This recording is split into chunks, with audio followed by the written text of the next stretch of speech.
tengah kita. Tuhan, kami sungguh bersyukur ya Tuhan, tidak ada tempat yang lebih indah di mana kami merasakan kehangatan kasih sayang kecuali saat-saat di mana kami boleh merasakan hadirat Tuhan. Seperti pada sore hari ini, kami mau buka hati kami dan mengizinkan Roh Kudus menyentuh hati kami yang paling dalam. Kami mau serahkan segala kekhawatiran kami kepadamu ya Tuhan. Dan biarlah kasih sayang Tuhan boleh menyapu batin kami dan memberikan ketentraman, damai yang paling dalam yang kami boleh alami. Terima kasih Tuhan untuk hadirat-Mu yang indah, untuk pujian, untuk musik yang boleh menggetarkan sukma kami. Dan kalau sebentar kami mau merenungkan firman-Mu, biarlah firman yang sama boleh memberikan insight dan kekuatan di dalam hidup kami. Kami pertaruhkan akan renungan sebentar ini di dalam nama Tuhan Yesus Kristus. Amin. Amin. Silakan saudara duduk kembali. Selamat berjumpa kembali. Sekali lagi saya mengucapkan banyak terima kasih untuk teman-teman yang boleh memberikan kesempatan saya boleh sharing, apalagi pada hari Valentine ini ya. Hari Valentine semua orang mulai mencoba memikirkan kata-kata yang dulunya tidak bisa puisi, juga mulai belajar nulis-nulis puisi karena mau ngirim kepada sang kekasih yang kita kasihi ya. Kalau orang jatuh cinta itu memang keinginannya memberi yang terbaik. Saudaraku, kisah Valentine itu banyak ceritanya ya. Dari Santo namanya Valentine sampai ada berbagai macam legenda ya. Salah satu legenda dikatakan demikian. Pada waktu itu ada Santo Valentine. Dia ditangkap oleh prajurit Roma dan kemudian karena dia orang Kristen ya, sehingga dia mencoba mentobatkan orang yang menangkap dia. End up dengan dia diadili oleh Roman Emperor atau Kaisar Claudius yang pertama. Dan di situ ada debate ya, yang kaisarnya mencoba menobatkan kepada pagan dewa-dewa Romawi, sementara Santo Valentine mencoba menobatkan Claudius untuk ikut Kristiani. Claudius begitu impress dengan diskusi tersebut sehingga dia berusaha mati-matian untuk menyelamatkan Valentine supaya menyangkali Kristus dan mengikuti akan dewa-dewa Roma ini. Tapi akhirnya walaupun dengan berbagai macam, Kaisar Claudius tidak berhasil ya, Claudius yang kedua, dan akhirnya daripada menyembah dewa Roma, Santo Valentine rela dihukum mati. Sebelum dihukum mati dia dimasukkan penjara dan di situ dia bertemu dengan seorang kepala penjara yang dimana anak perempuannya namanya Julia itu buta. Ceritanya didoakan sembuh saudara. Dan seluruh keluarga daripada penjara itu menjadi Kristen. Dan saat-saat menjelang dia mau dieksekusi, dihukum mati, dia menulis surat kepada sang Valentine, yaitu kepada Julia. Dear Valentine. And then dia menceritakan akan perasaan hatinya dan kasih sayangnya terhadap Kristus. Legenda berjalan berbagai macam, tapi intinya adalah penyampaian perasaan seseorang yang mengasihi orang lain. Dan itu berakar dari kasih Kristus kepada sesama. Saudaraku, melalui itu banyak dikumpulkan berabad-abad kemudian diputuskan tanggal 14 Februari sebagai hari Valentine Day. Masih kurang 6 hari. Masih 6 hari. Tapi belum terlambat karena hari Sabtu adalah pertemuan kita. Kita coba menyampaikan ya, merenungkan bagaimana memelihara cinta yang Anda sedang dambakan atau sudah Anda dapatkan ya. Ada yang sudah dapat, ada yang sedang mendambakan ya. Jadi sedang mencari begitu. Nah, hari ini kita akan belajar bersama-sama di dalam rangka Valentine Day. Mari kita buka bersama-sama untuk melihat nasihat cinta yang ditulis di dalam Mazmur pasal 34 ayat 12 ya, yang kita bisa terapkan di dalam relasi keluarga maupun relasi dengan orang yang kita kasihi ya. Mazmur 34 ayat 12, Psalm 34 verse 12 dikatakan demikian, marilah anak-anak, dengarkanlah aku, takut akan Tuhan akan kuajarkan kepadamu. Siapakah orang yang menyukai hidup, yang mengingini umur panjang untuk menikmati hari-hari yang baik? Jagalah lidahmu terhadap yang jahat, dan bibirmu terhadap ucapan-ucapan yang menipu. Jauhilah yang jahat, dan lakukanlah yang baik. Carilah perdamaian, dan berusahalah mendapatkannya. Saudaraku, pemazmur di sini membicarakan bagaimana memberi resep supaya kita ini panjang umur dan juga bahagia. Ada orang panjang umur sengsara ya, tapi ini dikatakan panjang umur dan menikmati hari-hari hidup. Saudaraku, saya studi di dalam psikologi ya. Saya riset saya di bidang psikologi perkawinan ya. Itu kekhususan bidang saya, spesialisasi saya waktu saya studi. Nah, di dalam riset bidang psikologi dan perkawinan itu ditemukan ya, perkawinan itu yang baik dan tidak baik itu cara ngukurnya bagaimana. Oleh ahli-ahli psikologi ditemukan ada dua besaran utama. Kalau saudara mau mengukur perkawinan Anda itu baik apa tidak baik, ini menurut sains ya. Yang pertama, perkawinannya langgeng apa tidak langgeng ya. Maksudnya itu kawinnya itu cepat berjuang apa terus apa panjang sampai mati gitu ya. Jadi yang pertama itu kekal apa tidak kekal gitu. Itu yang pertama. Soal time, stable or not stable ya. Ada perkawinan yang naik turun ya, stability itu yang pertama. Yang kedua adalah di samping marital stability, marital happiness ya. Panjang tapi nggak bahagia juga sengsara tuh ya. Anda kalau mau ke neraka itu ya, yang nikah terus berkelahi tiap hari, wah itu seperti neraka sudah. Ya, untung saya belum pernah merasakan ya. Jadi, tapi kalau Anda mau ke surga, ya cobalah Anda memiliki ya, mengasihi seseorang dan seumur hidup Anda berkasih-kasihan. Saudara tidak percaya? Itu orang kalau jatuh cinta, ya kata orang ini, tai kuda bisa berubah jadi permen supa. Lu itu kan orang jatuh cinta, semuanya jadi kelihatan baik ya. Tapi kalau Anda sedang konflik, aduh boy, ya, apa sajalah, mutiara itu dikira bisa tai kuda. Orang bisa berubah, saudara. Ya, itu kalau saudara mau surga sama neraka. Jadi ada dua, marital stability and marital happiness. Nah, pemazmur menulis di sini, bagaimana kita bisa membangun satu kehidupan yang langgeng, umur panjang, tapi juga happy, ya, menikmati hari-hari Anda. Bayangkan saudara, ini kan ya luar biasa, klop gitu. Dengan penyelidikan secara sains ditemukan, diukur, ternyata besaran yang paling penting itu marital stability and happiness. Nah, kemudian indahnya lagi ayat ini diberi resepnya gitu. Caranya bagaimana? Ya, orang bisa menemukan penyebabnya, sakitnya apa, tapi tidak bisa mengobati, kan cilaka sama aja. Oh ya kamu goblok. Dan supaya pintar bagaimana? Gak ada resepnya. Wah cilaka ya. Cilaka saudara. Ini dikasih resepnya. Ya, luar biasa. Diberi resepnya. Resep yang pertama bagaimana? Dikatakan gini, marilah anak-anak, dengarkanlah aku. Ini artinya orang tua sudah mengerti, banyak makan asam garam, nasihati anak.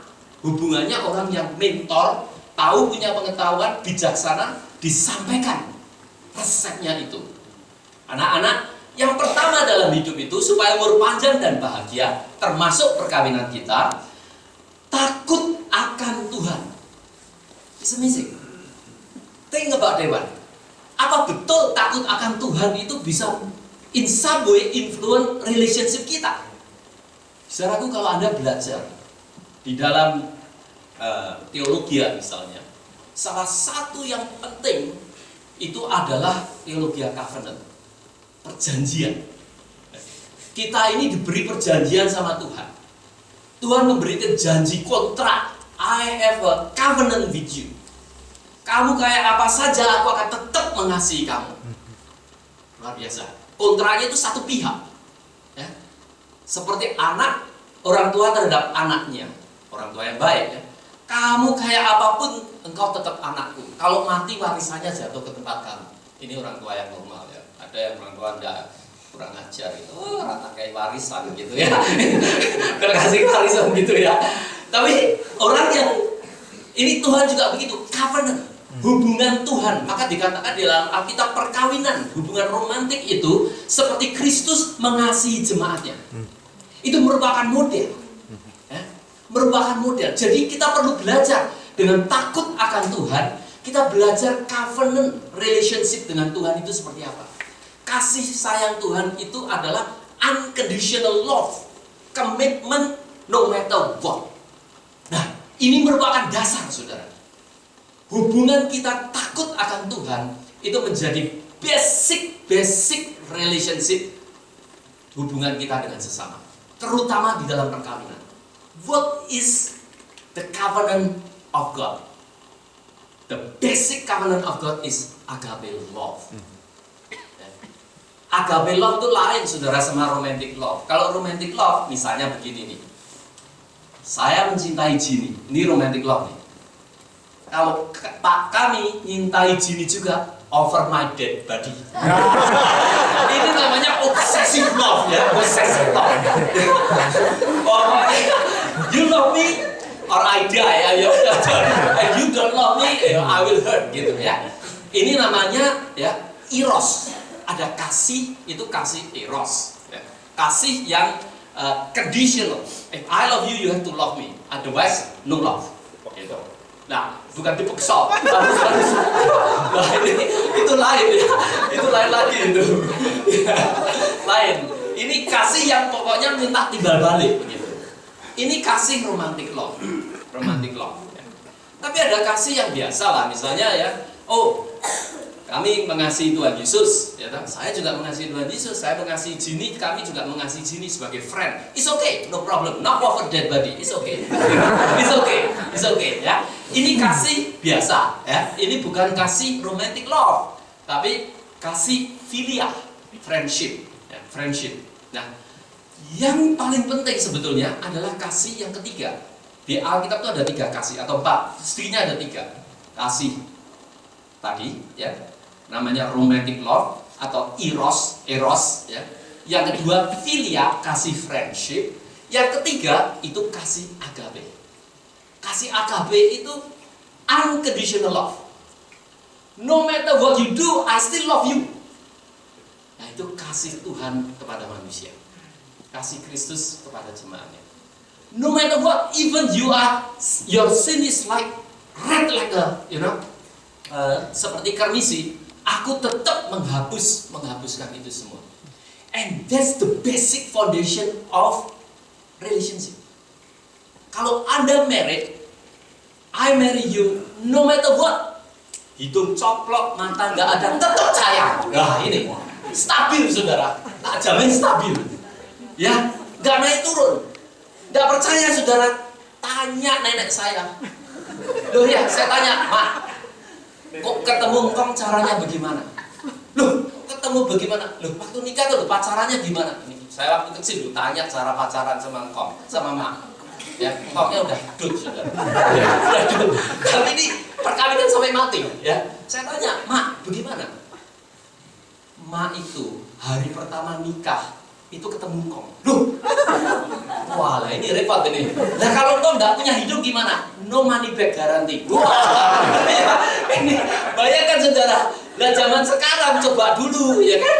Seperti ke Walmart itu loh, pakai pakaian dulu nggak enak, money back guarantee. Dipraktekkan di perkawinan saudara. Ya kan? Try first, you don't like it, return it back to your in-law. Wah, repot. Nah ini kan repot ini. Ya. Itu filsafat perdagangan masuk di dalam filsafat hubungan manusia. Covenant Tuhan bukan begitu. One for all. One for all. Mau gak mau dah ya. Dulunya gak ngiler, kalau tidur ternyata ngiler. Ya sudah, no money back guarantee. Udah, ngiler. Ya diambil saja sampai ngiler-ngilernya. Nah, ini jadi no money back guarantee. See? Ya. Itu kalau Anda takut akan Tuhan. Komitmen is the basic. Cilakanya di sekarang tidak, saudara. Hubungan tidak begitu, ya kan? Kalau sekarang Anda lihatlah cerita itu. Kalau tidak pertanyaan, tanya Tante Britney, tahu nggak Britney? Britney Spears itu loh, Britney Spears. Ya kan? Las Vegas, I love you today. Okay, let's get married. Okay, and then the next day baru berkelahi, kita cerai saja. Loh, bagaimana? A couple hours, you know? Loh itu, tanya Tante Britney kalau nggak percaya. Iya, ini hanya eros saja. Nah, perkawinan yang baik tentunya ada 3, eros, filia, and then agape, itu harus ada. Jadi ada kebahagiaan, ya toh. Kalau cuma komitmen saja, gak ada erosnya juga kurang sedep gitu ya, kurang sedep itu. Ya kan, harus ada erosnya, ada tertariknya begitu. Kalau enggak ya bagaimana ya? Ya gak tahu lah. Tanya nenek saya itu. Hari pertama ketemu udah langsung jadian sampai mati. Wah, hebat itu. Ya hebat. Nah, itu yang pertama, saudara. Takut akan Tuhan. Hubungan covenant manusia dengan Tuhan itu merupakan model. Nah, ingredientnya apa? Agape love. Agape love. Komitmen. Jadi kalau saudara ingin punya fondasi yang kuat di dalam perkawinanmu, itu punya sikap untuk married for life. Ya. Married whatever commitment. Wah, dan saya bagaimana? Saya sekarang sudah, dulu saya gagal bagaimana? No problem. There is a second chance. Kalau married, make sure ada komitmen, more, gitu. Nah, repotnya itu komitmen kadang-kadang nggak bisa satu, ya. Harus dua belah pihak. Nah, ini memang repot, saudara. Memang repot. Tapi kalau seberapa bisa, itu accept that kind of thing. That's the covenantal relationship. Ya. Mulai dari satu pihak. Biasanya relationship itu mengubah yang lain. Kalau satu commit, biasanya itu nular, saudara, akan balik. Ya. Kalau saya tuh tidak commit, yang lainnya juga begitu. Jangan berharap saudara menikah, aduh kalau seandainya saya ketemu si Janoko itu, pasti hidup saya bahagia. Wah, ini enggak commitment growth. Ya, nggak bisa. Dalam riset itu ternyata ditemukan begini. Sekarang gini. Married, ya, tidur dulu, kemudian menikah, ya, artinya living together before married, sama married tanpa living together. Itu hasilnya baik mana dalam perkawinan? Langgeng mana coba? Saudara pikir saja.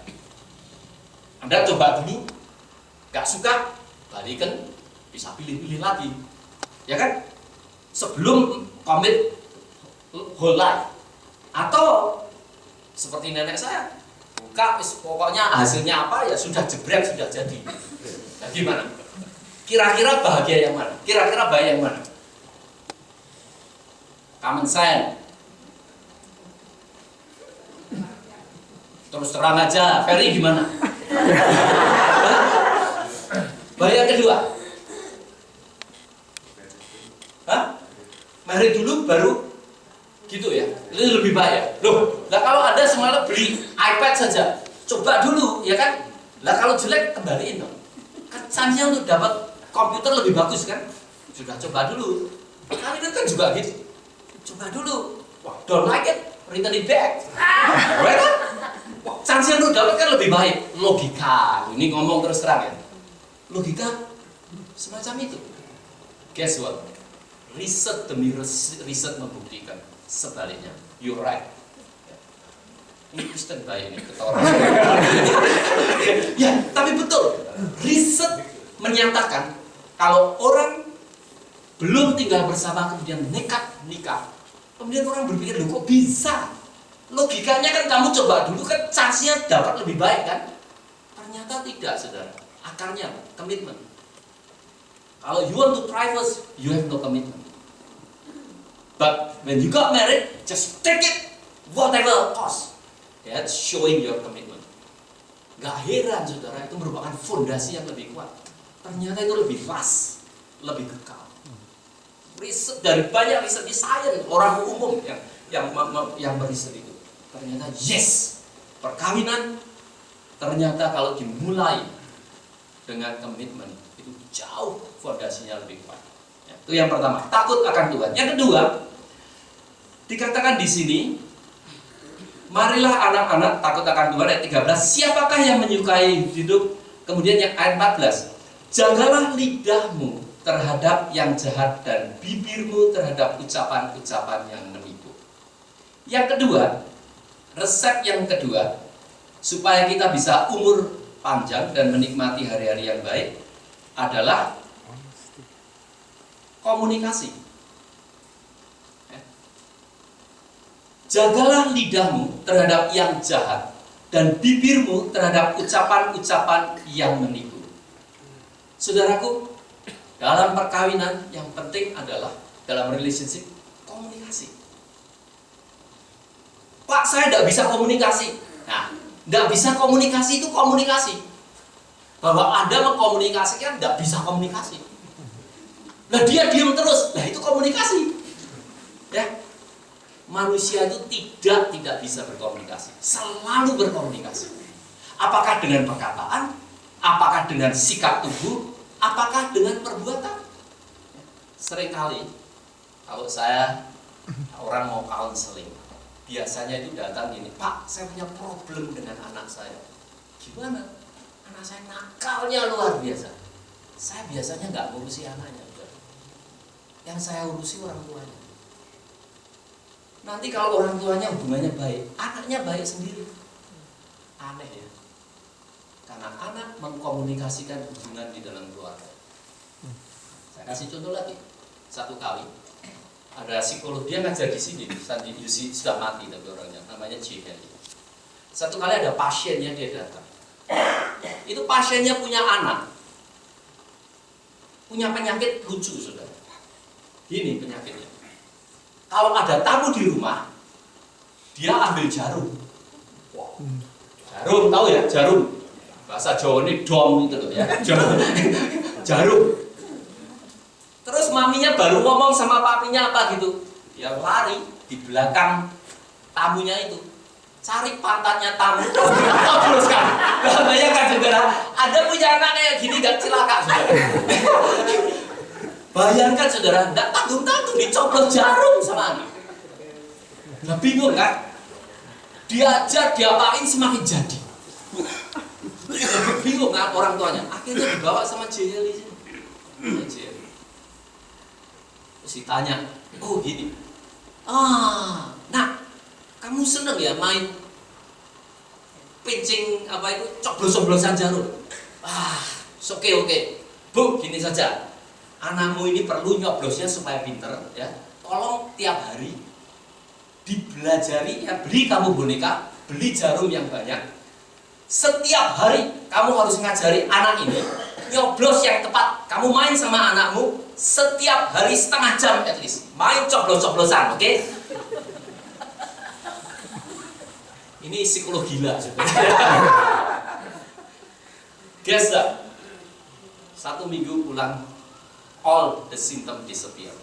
Sembuh anaknya. Why? Main sama-sama. Mungkin bosan nyoblos ya. But exactly right. Karena anak ini sebetulnya mengkomunikasikan sesuatu. Saudara lihat, kalau Anda itu ngomong konflik sama suami istri. Anak lihat suami istri, papi mami konflik, nggak senang saudara. Dia try to stop. Mom, I don't like you fight with dad. Shh. Stop. Shut up.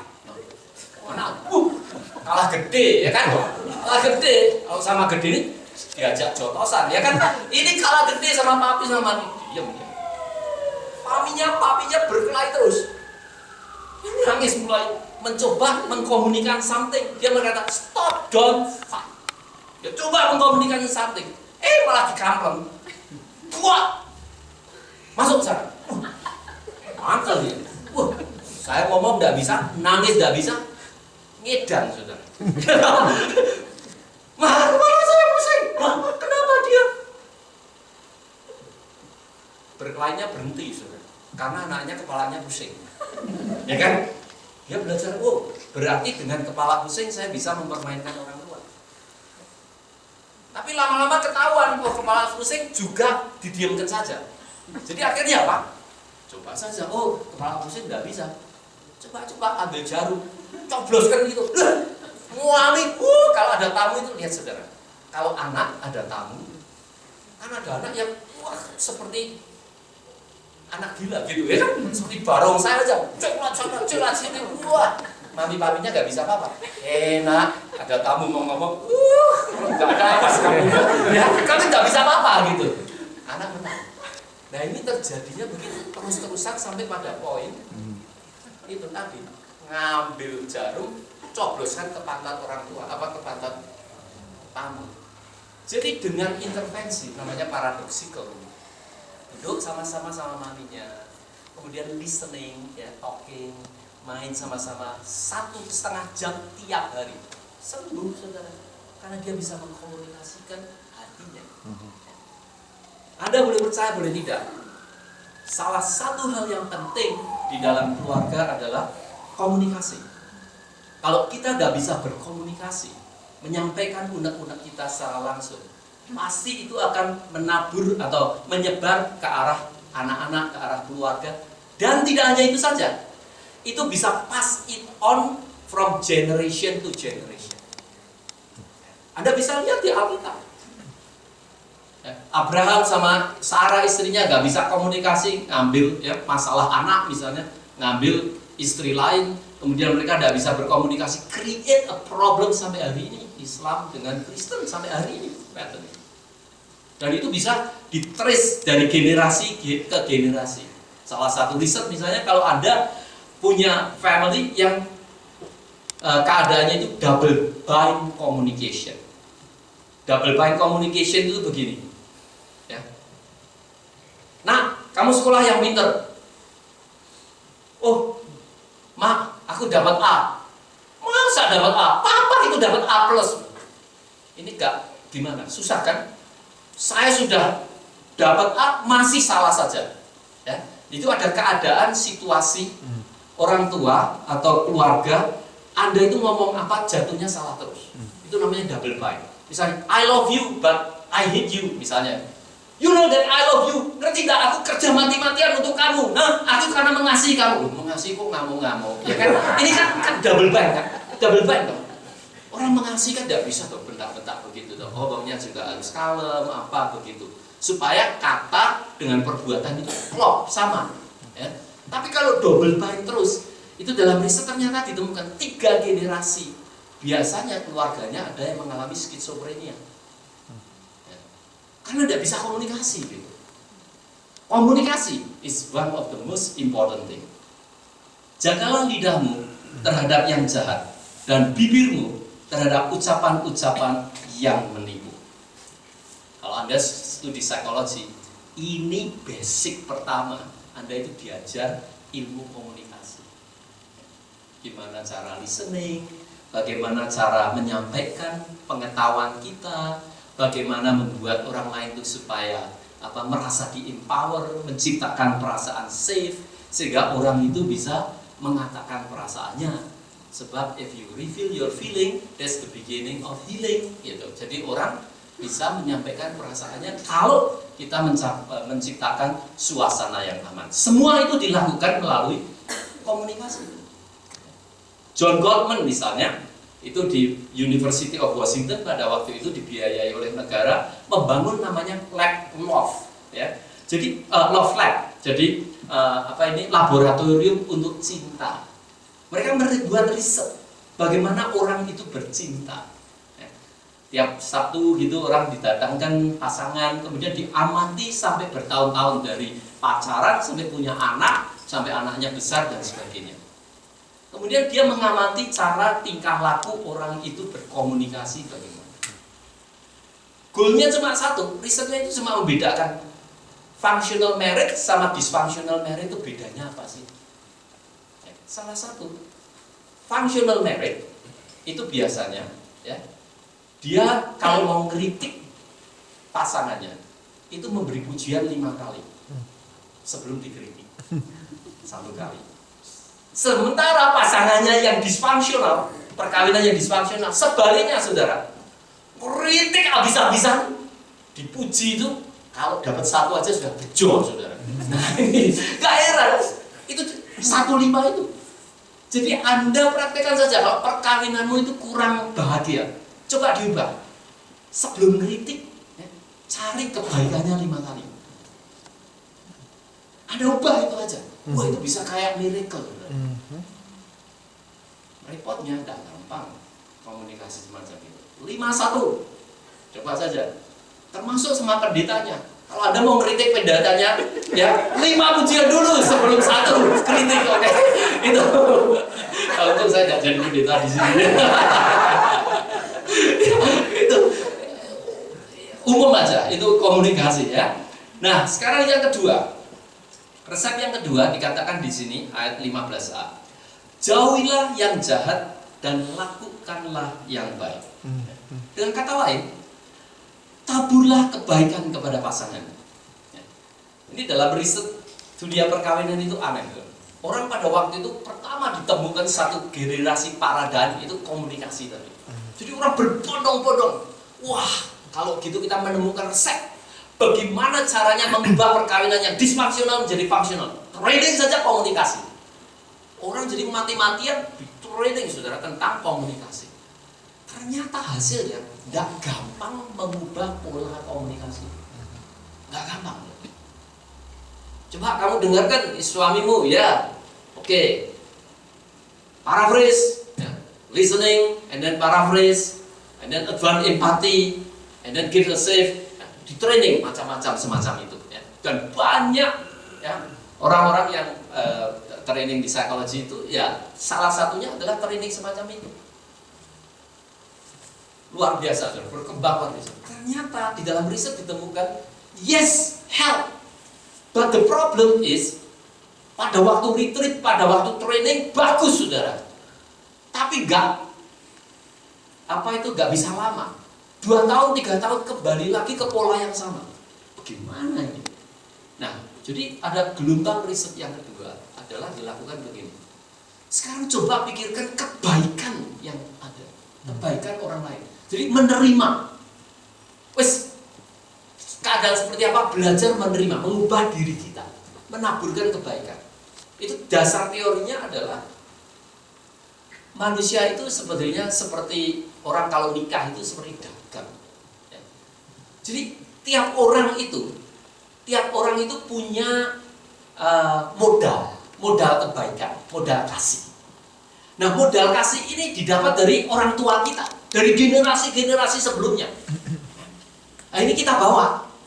Seperti saudara itu lahir di keluarga kaya, Kennedy family versus Handoyo family, lain saudara ya. Saya lahir di kampung ya, anak 78 ya, makan saja sampai cacingan pada waktu kecil ya kan.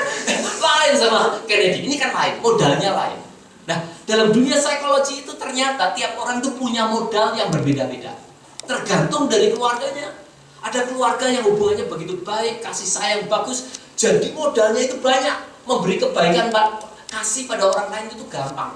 Menerima kejelekan orang lain itu gampang. Karena apa? Kita punya modal banyak. Gitu loh. Ya? Kalau kita tidak punya modal, aduh, ngomong sedikit saja kesinggung gitu. Kenapa? Tidak punya modal soalnya. Gitu. Jadi kita mau tarik modal orang lain. You harus bayar utang saya. Nah, utangnya dari mana? Dari nenek saya. Gitu loh. Nah, ini tapi tidak bisa disampaikan. Tapi kalau saudara belajar psikologi, Anda bisa trace itu. Utangnya di mana, keadaannya gimana, cara menyampaikannya gimana, kok sampai ini berkelahi bagaimana. Jadi akarnya itu bukan hanya komunikasi saja, ada dari sononya. Itu loh. Yang dioper itu apa? Kebaikan itu tadi. Kebaikan, bukan tuntutan, but acceptance, understanding, passing on goodness to others. Ultimately pada Tuhan. Karena itu takut akan Tuhan merupakan basic dasar. Cara menjauhi kejahatan adalah gak ada cara lain, saudara. Berbuat baik. Karena apa? Kalau Anda berbuat baik, itu seperti bank account dikasih uang, saving, gitu loh. Nah, semakin Anda berbuat baik pada pasangan Anda, tanpa menuntut, berbuat baik terus berbuat baik terus. Itu nanti kalau terjadi konflik, Anda bisa pakai itu saving Anda. marriage jadi stable. Tapi kalau didraw terus, dituntut terus, waduh jebol saudara. Seperti kamu kaya pun kalau tiap hari diporoti terus, habis saudara. Ya kan? Habis sudah. Kalau sudah bangkrut ya sudah habis-habisan. Ayo, you yang mati atau saya yang mati lah gitu ya. Kan gitu kan? Berkelahi habis-habisan nggak ada habisnya saudara. Tapi caranya adalah berbuat baik.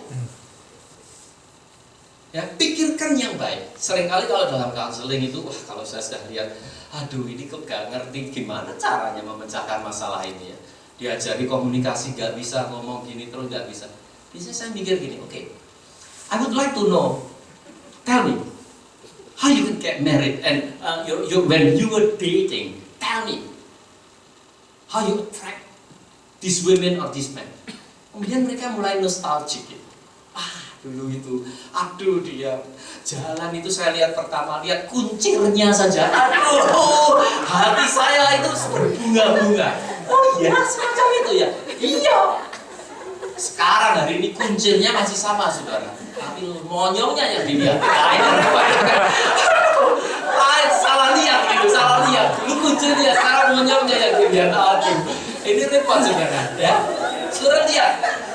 Jadi biasanya kalau mereka kembali pada masa-masa di mana mereka jatuh cinta pertama, itu nostalgic. Intinya apa? Memikirkan saat-saat positifnya, features positifnya, kebaikannya apa. Kemudian mulai disimpan itu. Nah itu kalau bisa di-carry, dibawa terus, oh boy, just miraculously change. Dan anehnya begini, kalau satu saja dari pasangan itu menabur kebaikan, terus menabur kebaikan, yang lain ketularan juga. Tapi kalau yang pasangannya itu menuntut, you berubah dulu, baru saya berubah. Karena Pak, saya yang benar, you yang salah. Oke. Wow. You ngomong gitu, look at that. Over my dead body, you change first, I will change. Wah, ya nggak ada ketemunya saudara. Datang ke konselornya, $150 an hour, fight, boom, boom, boom, boom. Sampai uangnya habis, tetap nggak bisa saudara. Kecuali satu bisa berkata gini, oke, whatever you do, I will always do good for you. I don't demand you, but I just do good for you. Saya mau menabur kebaikan untuk engkau. Apapun, I will accept it. Nah, ini kuncinya untuk bisa begitu. Anda harus punya resources. Nah, kadang-kadang kita ini bank account-nya udah habis karena mami papi nggak kasih kebaikan. Mungkin sibuk kerja, saya ditinggal sendirian. I yearn for something, I need. And then lagunya itu I need you. Selalu gitu. Ya, you have to give me in order to give you back. Waduh, nggak ada habisnya saudara. Lah mana orang bisa dituntut terus, nggak bisa. Tapi kalau orang kekayaan kebaikannya itu banyak, dia enak.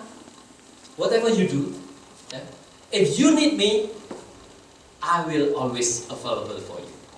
If you don't need me, I allow you to be yourself.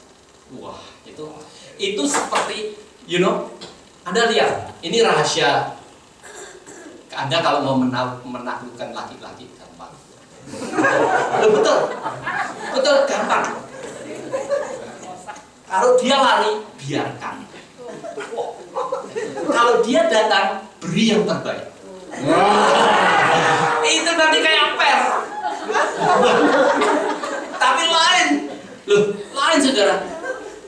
Ya, si Joni lari dikejar, pernya yang lentur toh saudara. Nggak melekat lagi, lari lagi, kejar lagi, lari lagi, kejar lagi. Lama-lama pernya lembek. Nggak ada pantulannya. Tapi lihat, Joni lari, alright.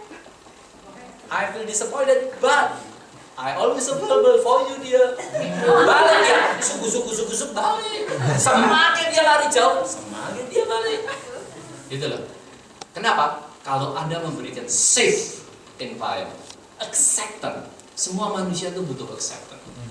Gak ada kecuali dewa saja, ya kan? Gak ada yang sini dewa. Semua butuh acceptance. Begitu dia lari, dia ingat, aduh, kalau ngomong sama istriku kok rasanya enak. Tidak lari kemana, selalu kembali. Istri juga begitu. Suami, ya, Rahasia wanita itu gampang, saudara. Oh, ini ya, rahasia wanita gampang. Ya. Loh, kenapa? Karena laki-laki itu kalau dia stres, dia itu kepingin sendiri, saudara. Ya. Sebab apa? Ribuan tahun kita ini berubah menjadi negara modern, dunia modern itu baru 10.000 tahun yang lalu. Food producing society. Artinya kita memproduksi makanan lebih daripada yang kita makan. Sebelumnya kita itu food foraging society, kayak orang homeless itu loh, jalan-jalan itu semua ribuan tahun kayak gitu. Nah, zaman itu yang laki-laki itu kerjanya apa? Hunting. Ya toh?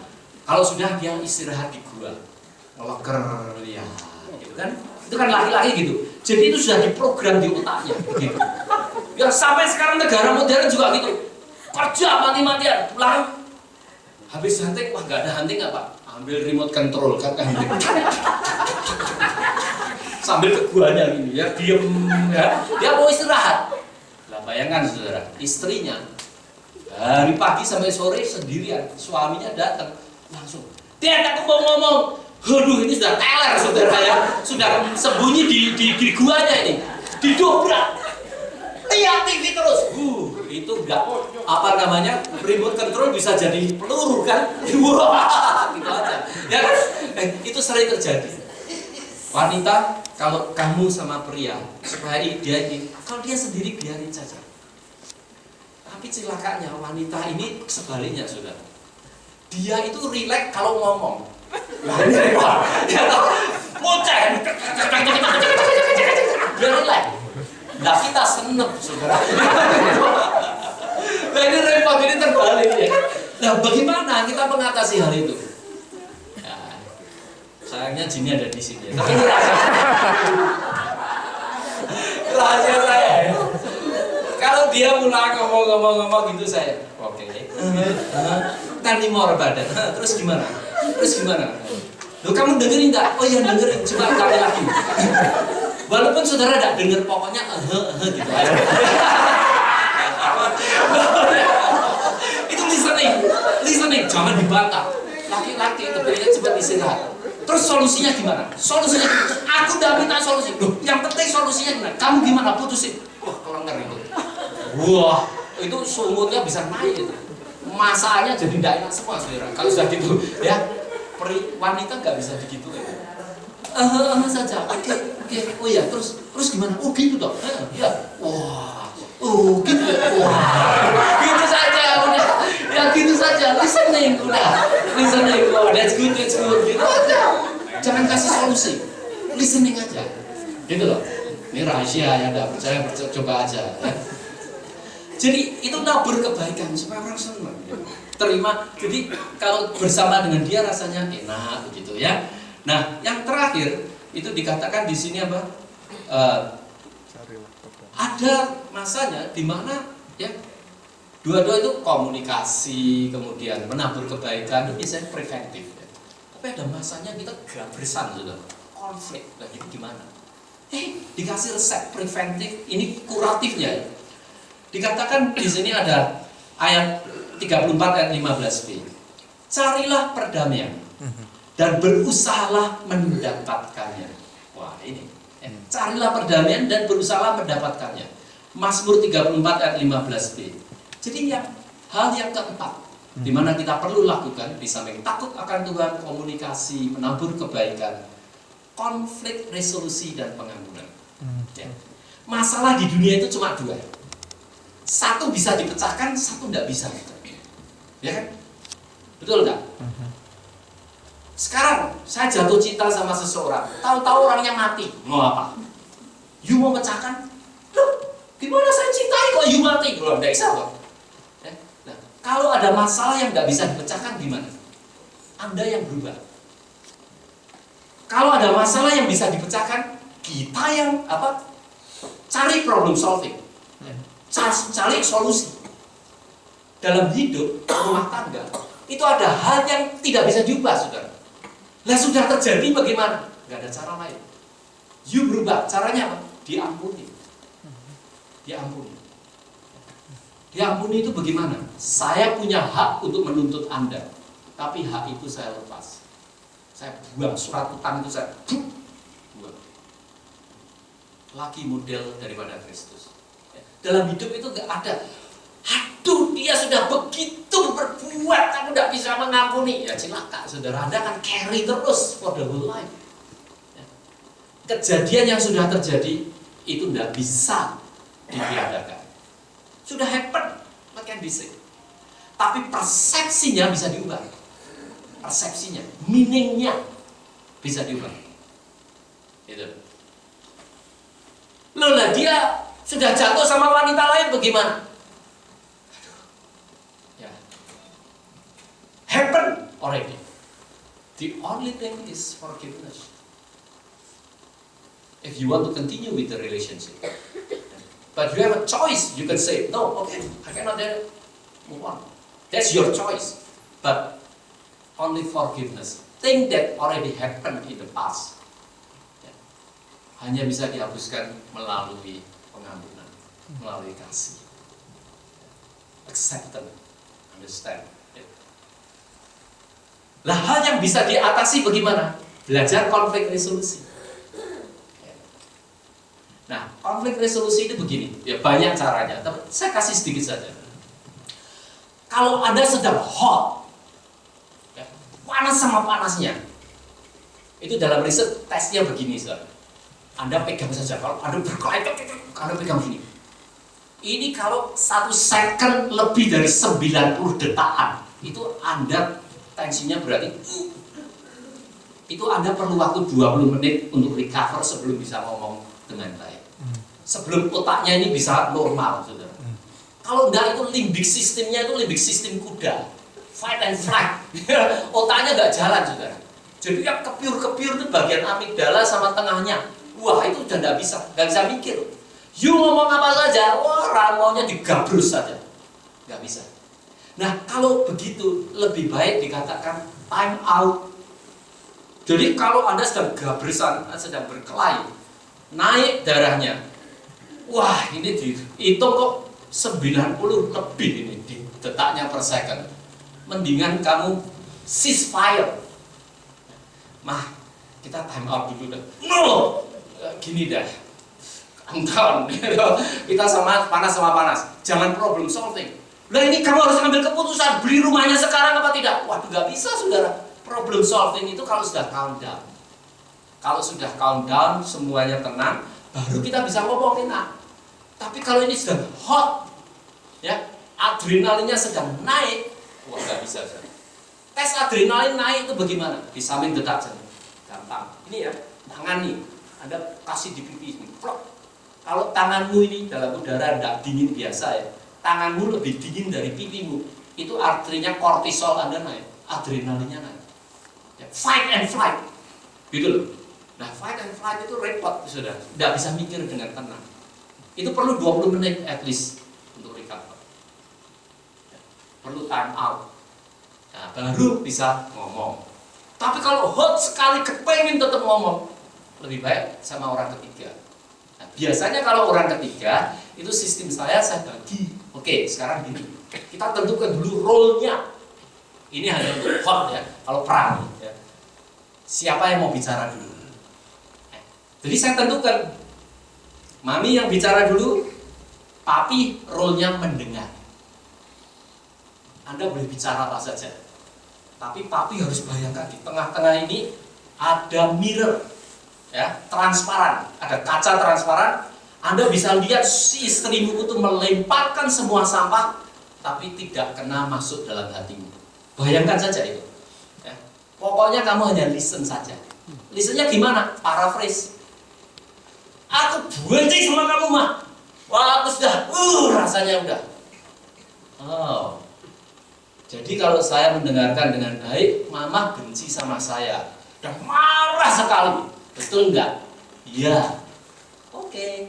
Apalagi mah. Nah, gitu ya. Nah, gitu ya. Jadi yang ngomong enak, yang dengarkan juga tidak sampai sampahnya dimasukkan. Nah, ini menciptakan suasana safe. Dari situ nanti tegangannya turun, saudara. Karena orang itu kalau didengarkan, dia mengerti, biasanya dia akan reda, ya, merasa safe gitu. Nggak percaya, ada lihat tuh tukang ramal atau tukang ini apa counseling yang di phone itu hanya cuma dengarkan oke, I understand, oke, wow, that's really hurt you, yeah, really hurt me, you feel frustrated with your wife, yeah, nangis saudara, karena ada orang yang terima gitu, ya, itu sama. Nanti kalau sudah reda, baru ya, kemudian kalau ini sudah habis ngomongnya, terus role-nya diubah. Sekarang ada yang bicara, ini yang mendengarkan. Nah, dari situ baru kalau sudah reda semua, baru problem solving. Nah, sekarang problemnya apa? Tapi tahap pertama hotnya itu dikurangi dulu. Itu conflict resolution. Kalau hot, diajak problem solving, waduh, nggak kemana-mana, saudara. Akan tambah tinggi tensi. Ya. Saudaraku, hari ini kita belajar bagaimana kita bisa membina kasih yang kita sudah dapatkan atau sedang kita dambakan. Ada 4 resep. Nomor 1, Anda yang membina hubungan yang kuat, komitmen, ya, takut akan Tuhan. Kapan hubungan manusia dengan Tuhan itu merupakan model. Yang kedua, belajar untuk berkomunikasi. Karena komunikasi merupakan salah satu ingredient yang penting dalam perkawinan. Yang ketiga, tabur kebaikan. Accept pasanganmu. Cari kebaikannya, pikirkan kebaikannya, bukan kejelekannya. Yang keempat, konflik resolusi dan pengampunan. Karena ada masalah di dunia ini yang tidak bisa kita pecahkan. Hanya pengampunan Kristus, kasih sayang Kristus, anugerah Tuhan yang mampu menghapus luka yang ada di hati kita. Dan kalau bisa dipecahkan, pakai teknik konflik resolusi. Amin. Amin. Happy Valentine. Mari kita masuk dalam doa. Tuhan, kami menyerahkan akan firman yang sudah ditabur ini ke dalam tangan-Mu. Dan biarlah pada hari Valentine ini, Tuhan boleh memberikan rema kepada setiap kita semua yang mendengarkan akan firman-Mu. Dan biarlah firman yang sama, Roh Kudus boleh menghidupkan di dalam kehidupan kami sehari-hari. Kami menyerahkan firman yang sudah ditabur ini di dalam nama Tuhan Yesus Kristus. Amin.